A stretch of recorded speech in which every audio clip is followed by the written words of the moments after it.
ध्यान कैसे करें? ठीक। ध्यान, पहले तो समझे ध्यान क्या है।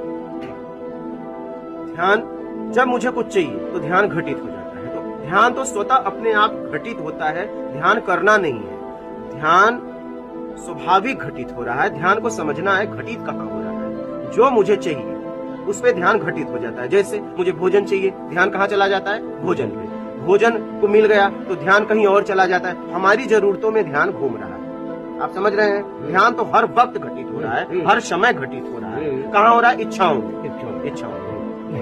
ठीक है। तो अब आप चाहते हैं कि परम ध्यान जो है आपको घटित हो, जो आपको प्रसन्नता दे। तो निर्विकार होने के लिए आप धारणा बनाइए। पहले आपको धारणा करनी पड़ेगी। चाहिए में ध्यान घटित होता है। तो आप देखिए, जो आपको चाहिए धारणा बनती है, ध्यान घटित हो जाता है। धारणा, ध्यान, समाधि, तुम ब्रह्म। समझ रहे हैं? तो आप जो है निर्विकार होने के लिए धारणा बनाइए कि मैं छल, कपट, चोरी, बेईमानी, चापलूसी, मक्कारी, धूर्तता, पाखंड से कैसे मुक्त हो जाऊं। जब इसके लिए आप पक्की धारणा बनाएंगे तो ध्यान उस पर घटित होगा और अपने आप धारणा, ध्यान, समाधि, तुम ब्रह्म अपने मैं तक पहुंच जाओगे।